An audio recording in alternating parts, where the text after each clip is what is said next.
lazima. Okay. Habari zenu wana Fabidigo TV. Katika habari hii nyingine ambayo tumeileta, habari inafurahisha mpaka watu wanafurahi wakisikiliza sauti ya Fabidigo katika YouTube channel ya Fabidigo TV. Kitu cha kwanza usisahau kusubscribe, kulike na comment, nami ndo Fabidigo katika Fabidigo TV. Asante sana.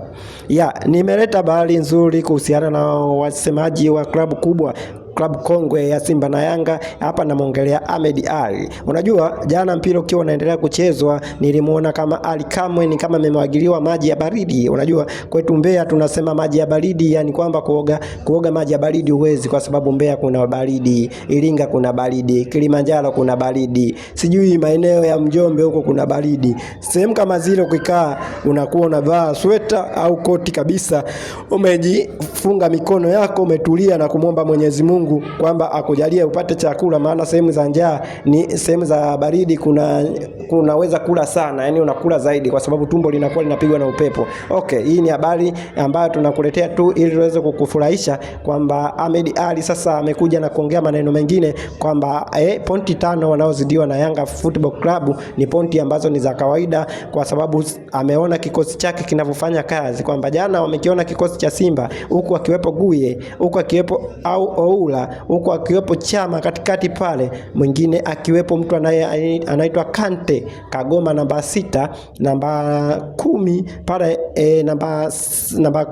namba 2 akacheza Kapombe aliyempiga tobo mwenzake ambaye anaitwa Shabar Mohamed Hussein. Alafu namba ngapi hiyo? Namba 3 akiwepo Kibabage ameonyesha uwezo mkubwa sana, lakini katikati pale akiwepo Toulo, namba 4 Toure, namba 4, namba 5 akiwepo Rushen wa South Africa, Ensam Manara anamuita Ensam, mtoto ambaye kama aendi chooni yani. Alafu mwingine pale ni goalkeeper, ni kama yule unayemjua anamuita Kusali. Sasa bwana, hiki kikosi kilikuwa ni kikosi ambacho kimewacha mbali sana Yanga kwa position, kwa pasi na chenga na vitu vingi sana. Watu walikuwa nahisi kama ni timu fulani Man City ipo pale uwanja wa Aman. Kuna watu wametoka Uingereza wamekuja kutazama mpira pale wakijiita ni mashabiki wa Man United, lakini pia mashabiki wa Man United wakajifanya kama nao ni mashabiki wa Simba wakivaa jezi za Simba Football Club. Ni watu wengi kama zaidi ya 5 hivi niliwaona,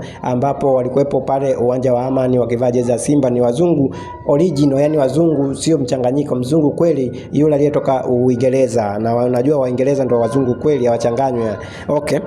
Habari hii tumealetea ili muweze kusikia maneno ya Ahmed Ally ambayo sisi tumeanukuu kwa kusema ukweli. Ahmed Ally amekuja na maneno haya hapa, kama vile na nukuu kama ninavyosoma hapa, ambapo tumeandika baada ya kumsikiliza Ahmed Ally na kumhoji Ahmed Ally, sisi tukaandika kwenye karatasi letu, nataka niyasome na nukuu. Ahmed Ally amesema kama vile alivyowaambia wana Simba wakati Simba Football Club imeshindwa kufuzu robo finali.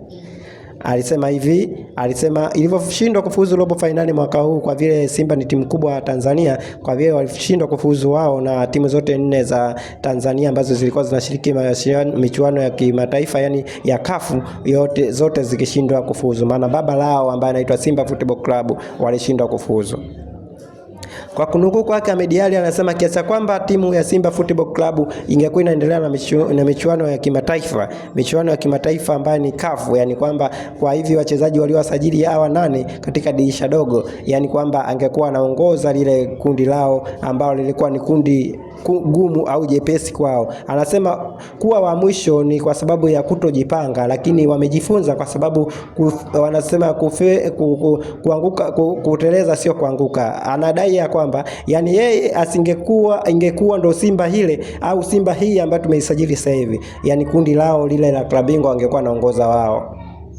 Na nukuu tena, anasema kwa sasa tumejizilisha kwamba hata kama tulitoa draw na Dodoma Jiji katika mechi iliyopita kabla ya kukutana Yanga, watani wao walionekana kwamba mashabiki wa Simba wanafulana na kikosi chao, maana waliona kwamba wanacheza mpira lakini wanashindwa kufunga, na kufunga wachezaji wamejitahidi kwenda mbele na kupush, lakini inashindikana, kwamba mipango ya Mungu sometimes inakuwa sio bahati yao. Ahmed Ally anakuja kusema baada ya mechi ya Yanga ameangalia kwamba Yanga na Simba, ameona wanaojiita wakubwa wa nchi Yanga wameonekana kwamba wameshindwa kuhimili mizigo au mikiki ya Simba pale ambapo walikuwa nakimbizwa kila sekta, katikati, pembeni, nyuma, yani mpira walikuwa wanacheza Yanga kaya sio kwamba walikuwa wanacheza wenyewe, walikuwa wanacheza kama beki, Simba walikuwa wanacheza kama nashambulia. Kama mnajua mchezo wa kushambulia na beki, yani beki analinda, yani mshambuliaji anashambulia. Kwa Simba walikuwa na muda wote wanapelekea moto Yanga Football Club, wakionekana kwamba wao ni majanti kuliko Yanga, na kufungwa kwao mara 6 na Yanga ni kitendo tu cha kwamba marefa ndo wanaochangia. Ndivyo alivyosema Ahmed Ally. Na hapo tukinukuu na maneno ya Ahmed Ally, anasema kwa kikosi hiki walicho nacho, kwa pointi 5 hizi ambazo Yanga wamewazidi, kama sio huruma ya marefa, kama sio huruma ya marefa, Simba Ally anasema kama sio huruma ya marefa, basi kombe litaenda kwa Simba mnyama Simba Football Club. Hiyo imekaziwa sana kwa mara nyingine tena. Amesema kwa pointi 5 tulizoachwa na Yanga. Hapo na nukuu, sio mimi ninayosema, mimi nasoma. Anasema kwa pointi 5 tulizoachwa na Yanga inawezekana tukamkuta na kumwacha tena, kwa sababu kwa mpira tunaocheza sisi, yani mpira wanaocheza Simba ni mpira mkubwa kuliko wa Yanga. Akikumbushia kwamba goli ambalo walimfunga Namungo ya penati ilikuwa ni penati ya uongo, afu vile na goli ambayo tumenyimwa, yani Simba amenyimwa jana, ni goli la ukweli. Yani kiasi kwamba hapo wanahesabu nini, kwamba Yanga wamepata pointi zingine za saidia Mungu, kwamba Mungu amewasaidia na marefa wamekubali. Na sasa anasema kiasi kwamba sisi ni Simba Football Club, anasema sisi tumezoea mikiki, ndio maana tulizoea kubebwa, ndio maana tunavyoenda uwanjani wanaenda kwa kujituma zaidi uwanjani. Ahmed Ally amesema ana pressure na klabu hii ya Simba ya sasa hivi, huko akiwepo Oula, akiwepo na Guye akimpa jina la mkaguzi, yani anakagua watu kama wako vipi. Sasa usisahau kusubscribe.